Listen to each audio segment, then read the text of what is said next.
Awesome. And then even on the lighter side of things, I mean, you're the chaplain, but people don't know that you travel with the team. In essence, pretty much you're just in the same, you have the same access just as a coach does. Maybe you don't go to all the meetings, but you know, you've seen so many things that a lot of people don't get to see, so a lot of people don't get to experience. Even being with the Yankees, you know, there are so many stories that I know I can tell, and you don't have to name names, but are there any, you know, stories that maybe pop up in your head where kind of gives you a inside glimpse that these guys are just regular guys, people like you and me, and they like to have fun too? Yeah, I mean, I think one that quickly comes to mind is there was a linebacker with the Giants back in the 90s who started to come into chapel and Bible study. Was not a Christian yet, but was just kind of checking it out. He was engaged to get married. He asked if I would meet with him and his fiancée for a couple of times just to talk about marriage from a biblical perspective. And we did that. And I encouraged him to go to one of those pro-athlete outreach conferences during the off-season.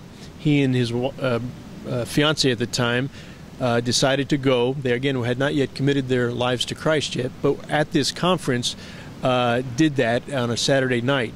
Well, Ryan called me up Sunday morning. The conference, by the way, was in Orlando. I was in Tampa that week doing the spring training work with the Yankees. It was in late February.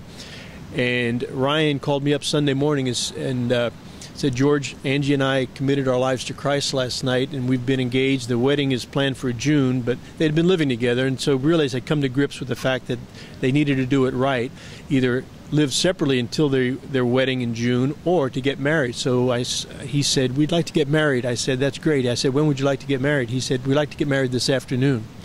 And so we worked it out real quick where I met them in Lakeland, Florida with some friends there. We had a very meaningful relationship, a very meaningful wedding ceremony, and they were married that afternoon, having just become Christians the night before, wanting to do it right. Well, I told them, you're married in God's eyes, but you have to get a wedding, a marriage license, you know. So they said, no problem, we'll take care of that. So they flew home from the conference that day out to Idaho, and the Justice of the Peace said, we cannot give you a Idaho marriage license for a wedding ceremony that took place in Florida. You're going to have to get married again before me out here. So they were married a second time before the Justice of the Peace there in Idaho, Coeur d'Alene. And then they still had this June wedding with Grandma and Grandpa and aunts and uncles coming to it. They invited me to come out to officiate at that. So they were married a third time in June in front of all of their relatives and friends out in Idaho. And so they were married actually 3 times, 3 ceremonies, hopefully, and then they're still married to this day about 10 years later. So maybe that's the key, is to get married 3 different times. But that's just one example of a young man that came in just not from a church background, but just kind of exploring what it means to know Christ, and went through the process of learning, committed his life to Christ, and then applied it to his life. Well, I guess the saying is the third time is a charm. and that's an awesome story. But hey, we're running out of time, and here at Game Plan for Life, the one thing that Coach Joe Gibbs talks about more importantly is that we all have to have a game plan. Having a game plan in life, as a player, you have to have a coach.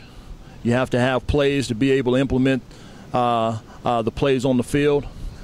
In life, our coach is God, and that playbook is the Bible. And to be able to stay into communication, obviously we have to pray and understand who God it really is relationally. Can you kind of talk to the people, from your perspective and your walk in faith with God, having a game plan for life, how important that is and what that means? Yeah, briefly, I became a Christian in college, having been an agnostic growing up in high school and early college days. Gave my heart to the Lord the first time I really heard the gospel. But the key point that the gentleman who led me to Christ said was, now that you've begun this relationship, it will continue to be a healthy relationship if you talk to the Lord and then hear from Him through the Scriptures.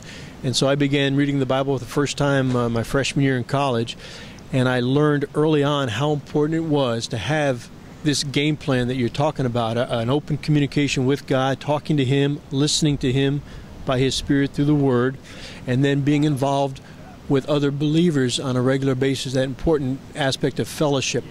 Part of the game plan, obviously, is not just talking to God, listening to God, but also being involved with other believers through whom the Lord works to encourage, strengthen, correct us as we continue on. And so game plan to life is so critical, knowing that we've got a purpose in our lives, and that purpose will be fulfilled as we communicate and as we listen to what God's instructions are to us to grow in that relationship and to follow His will for our lives. So I think what Coach Gibbs is doing with the game plan of life and emphasizing that aspect of Christianity is so critical to growth and a healthy walk with God.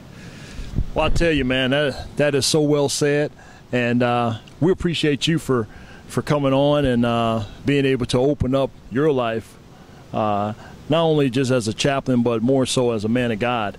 And we're so honored here at Game Plan for Life for that, and we know that you're going to be a blessing to so many people out there that need to hear this.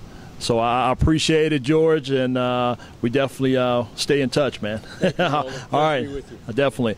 So that's another segment of Game Plan for Life, and we'll see you soon. God bless.